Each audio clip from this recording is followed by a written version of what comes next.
When I say the words drone warfare, what springs to mind? After Russia's 2022 full-scale invasion of Ukraine, this might be it.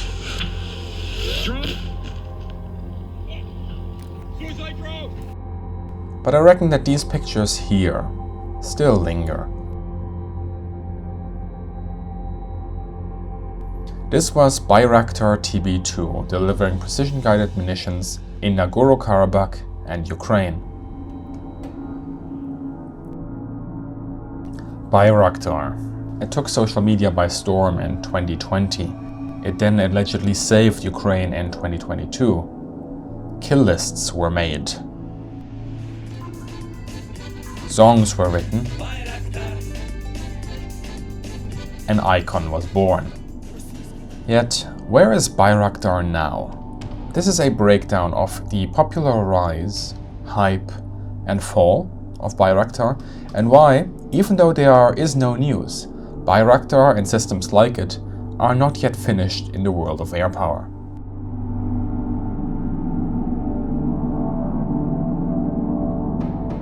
Bayraktar TB-2 is a medium-altitude, long-endurance unmanned aerial system. It sits roughly between a Class 2 and Class 3 UAS in NATO terminology, though the Turkish manufacturer, Baykar, prefers tactical armed UAV system. Reminiscent in look, yet far smaller in size and payload than the GWAT generation Reaper and Predators, TB-2 has good operational endurance, and with electro-optical pods available from different suppliers, it is capable of both ISR and attack missions. Based on the manufacturer, Bayraktar accumulated over 900,000 flight hours, and over 250 have been in service. The principal customers are Turkey, Qatar, Ukraine, and Azerbaijan. But Bayraktar has a talent for popping up all over the world, operating in over 20 nations from Syria, Libya, Ethiopia, Nigeria over to Pakistan. It has become Turkey's most recognizable indigenous platform, and it is used as a foreign policy tool to support other actors. But why? On paper, Bayraktar is no different to systems of its class, yet somehow everyone knows TB-2 while hardly anyone knows the competitors. Yes, this is down to the military success, but that really only scratches the surface. Underneath all of that lies a story about our perception of military might, influenced and shaped by a fast-paced social media world, and one about political ties, marriages even, foreign policy, industry, and Turkey's quest for strategic autonomy.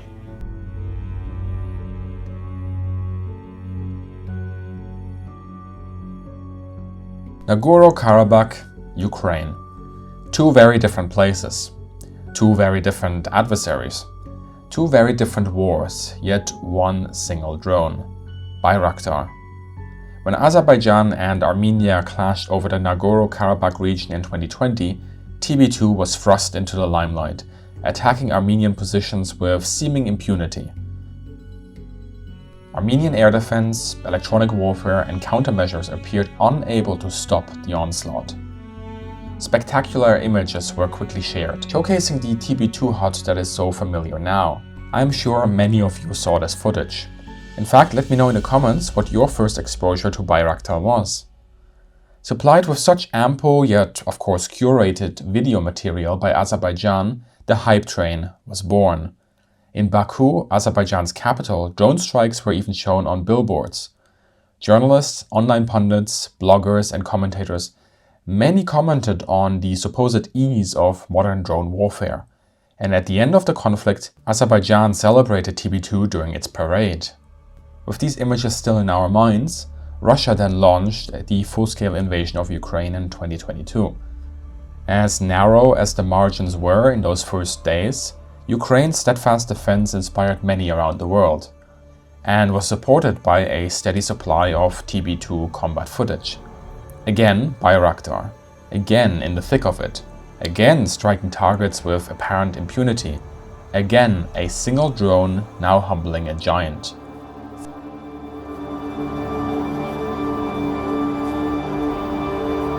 Familiar headlines appeared. The Turkish drone that changed the nature of warfare, one of them read. Then, growing silence. rumors appeared that Ukraine lost almost all TB2s. Almost as a confirmation, combat footage became rarer. Crowdfunding projects or news about producing Bayraktars in Ukraine itself started to dry out. As data became granular, the first dedicated studies appeared. Reality started to set in. TB2 was useful, but no less vulnerable than any other system. Bayraktar TB-2 had not changed. It was no more powerful than before, no less limited than before, but the illusion of invincibility has shattered. Bayraktar had been propelled to celebrity status through a string of Armenian and Russian blunders and strategic mistakes. Ultimately, however, it is one system in the toolbox of combined arms warfare, but that reality just doesn't make a good headline. So let us explore how TB2 became an internet sensation and what the future may have in store for it.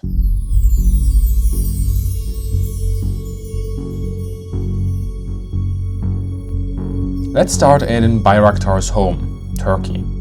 Its manufacturer, Baykar, was founded in 1984. With the rise of Selçuk Bayraktar, the founder's second son, the company starts to pivot to aeronautics and defense. In 2004, the company develops its first mini-drone. 3 years later, TB1. In 2014, TB2 celebrates its first flight, with first combat operations starting in 2016. Selçuk is a star in Turkey.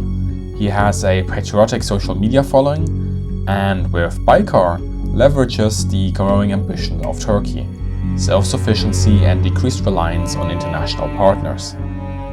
The company claims that nearly all components in TB2 are built domestically. For Baykar and Turkey, this is merely meant to be the beginning. After all, Bayraktar translates to standard bearer. This is a system Baykar advertises as the linchpin of Turkey's aviation future, something TB3 is to tap into in the future.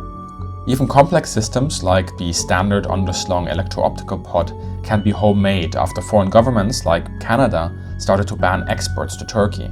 This drive for Turkish independence in its defense industrial base cements Selçuk and Baykar amongst a domestic crowd. Yet it's the personal ties to the government and TB2's role in foreign policy that form the true catalyst of Bayraktar's international prominence.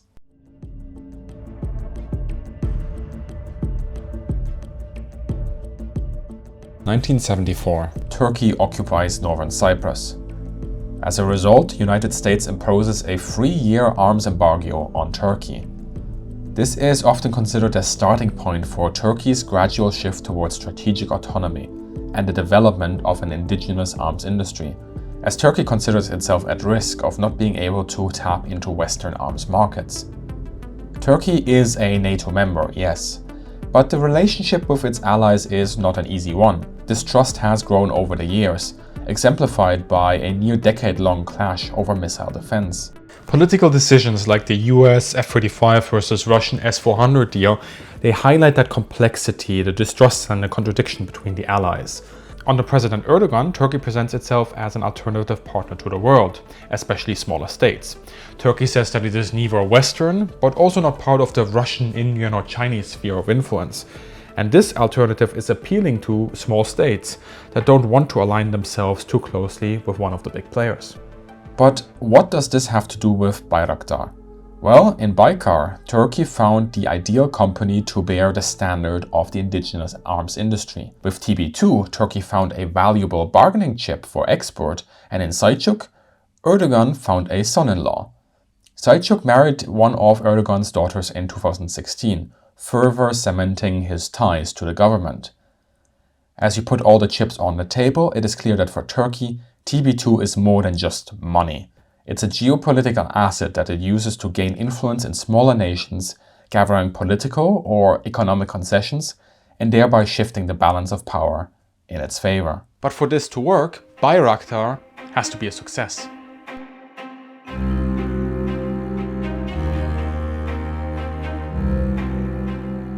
TB2's reputation is a combination of factors that build up a perfect storm. I think there are 6 important elements to this. First off, as a drone, it fits the zeitgeist of what is considered technologically advanced warfare right now.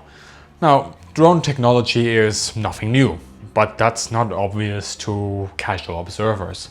For the public, an unmanned platform is something advanced, mysterious, even dangerous.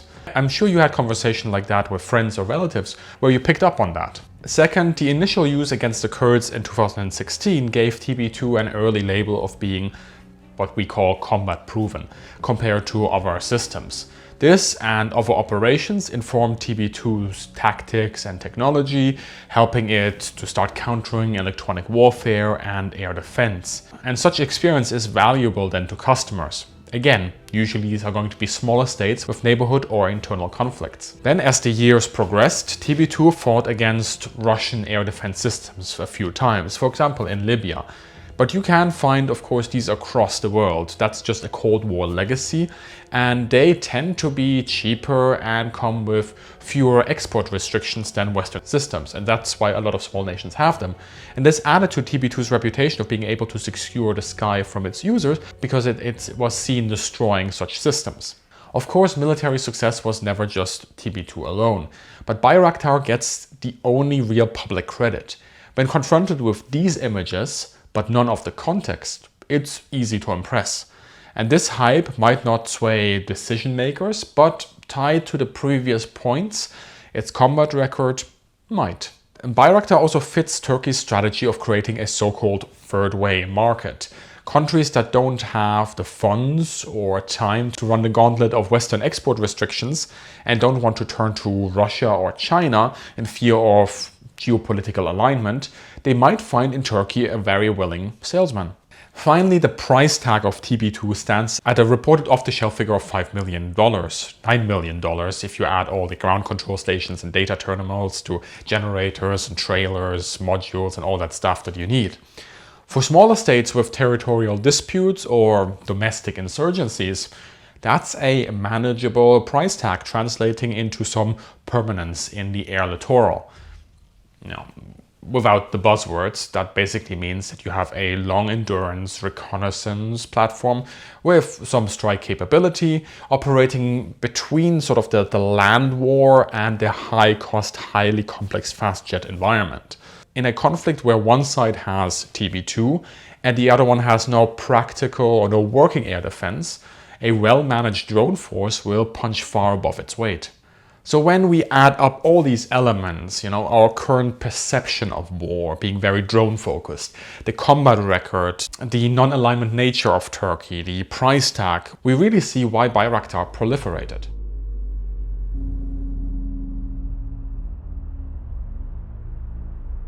Baykar and Turkey built up a track record of TB2 operations that smaller nations like to tap into, making them aligned to Turkey for supplies, training and long-tail support, thus expanding Turkey's influence.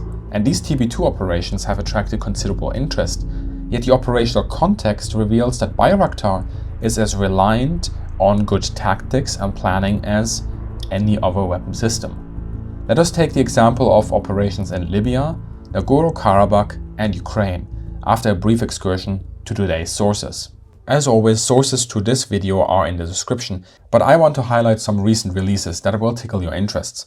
You can go for this one, for example. It's great, but yes, that's the price. I did get the ebook myself. First, however, I would check out our reasonably priced partner, the United States Naval Institute Press, where you get another 25% all year round with my code, MILAVHIS. For today's video, I specifically recommend this book, The War for Ukraine, Strategy and Adaptation Under Fire, by Mick Ryan, which also gives a fantastic overview of Ukraine's shift to drone warfare from 2014 to now. I have a whole host of recommended titles via the links in the description as well, all included in the discount offer by the Naval Institute Press. If you want high quality books or have friends and relatives interested in military history, this is the perfect time to have your Christmas gift purchases ready and done. I get a lot of good feedback from many of you about our partnership with the Naval Institute Press, and it's really cool to see this interest in good sources and well-researched books. Check out at the Naval Institute Press with MILAVHIS for 25% off. Now let's look at 3 cases. Libya shows one advantage of drones like TB2, their attrition ability, if that's a word. When TB2 enters that duel with the Russian Pantsir, a system considered actually ideal to take on drones, Pantsir, yes, reportedly shoots down more TB2s than Pantsirs were destroyed, but Pantsir loses in terms of attrition. TB2 is easy to replace. Its low price point, its simplicity and smaller frontline footprint reduce the impact of a loss, and you don't lose any soldiers or ground control stations, at least usually. In Libya, TB2 inflicts enough damage to make up for those losses. Then Nagorno-Karabakh, an example of how a drone like TB2 can be a force multiplier. Based on recent studies, the conflict was a much closer run thing than initially reported. With the help of Turkey, Azerbaijan held the advantage in the air, but it wasn't all TB2. Azerbaijan had a combined arms approach, used electronic warfare, deception, suppression of enemy air defenses, and better tactics. Refitted and pilotless AN-2 transporters, for example, were used as bait for air defense to unmask, to then be identified and destroyed, either by TB2 or other systems. Electronic countermeasures disrupted Armenian radar at the same time, so that it couldn't find or track TB2. And finally, TB2 spotted targets for artillery and Israeli kamikaze drones. TB2 gets the credit for all of this in videos, but its mounted munitions only have a small explosive charge. With footage from Azerbaijan, if it's a small explosion, we can assume it was TB2.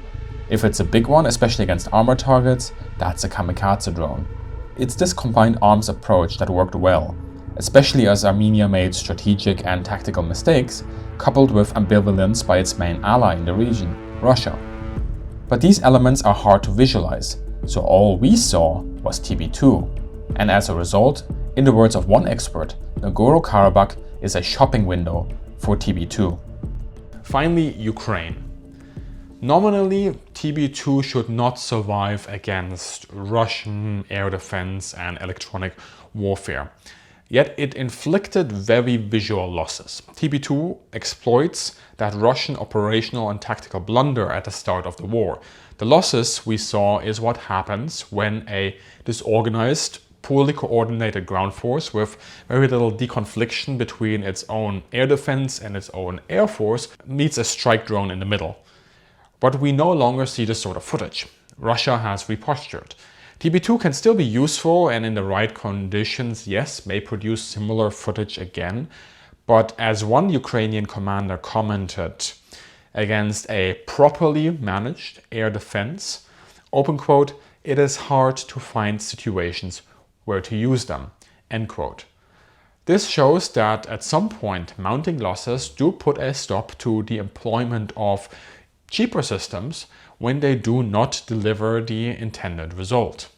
Perhaps TB2 is still somewhere in the background in Ukraine, doing its thing. Every now and then we see that HUD appear again, used mainly in a surveillance role, rarely in a strike. It's likely we don't know for a while what it's doing right now.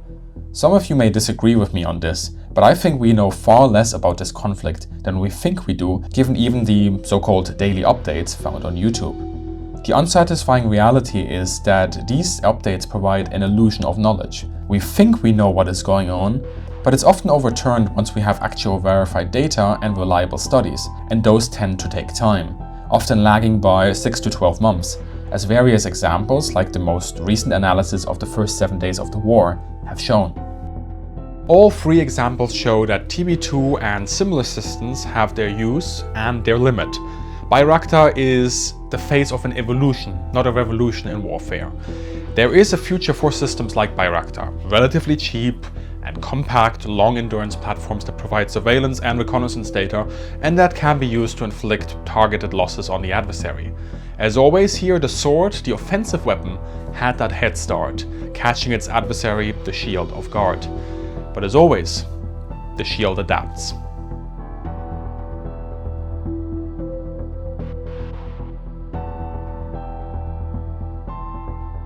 TB2 is not a bad system. It is capable without being exceptional. Its success is a combination of geopolitics, Turkish foreign policy, marketing, the zeitgeist, and its nature as a niche product. TB2's public downfall has less to do with its capabilities than the mental image that emerged from the stream of footage and those headlines devoid of any contextual data found in later evaluations. Bayraktar does not single-handedly win the battle, but it is used in concert with a whole host of other means to achieve the end. So TB2 is now no more special than the familiar tank, the jet fighter, the missile launcher. Public attention, the media, the social media, OSINT channels moved on to the next big thing, labeled as a revolution in warfare. Or rather small thing. You know, the quadcopter, the FPV drones, the loitering munitions. Your mileage on that may vary. Let me know in the comments. If you enjoyed this video, these videos on my channel will interest you. From a flight in Saab Gripen over to an evaluation of Russian helicopter doctrine, have a look. Big thank you to the channel supporters who make this work possible. For exclusive rewards, check out the links below. Thank you to our long-running partner, the Naval Institute Press, for sponsoring this video. Remember to check out on their website with your exclusive code for 25% off your book purchases. And as always, have a great day and see you in the sky.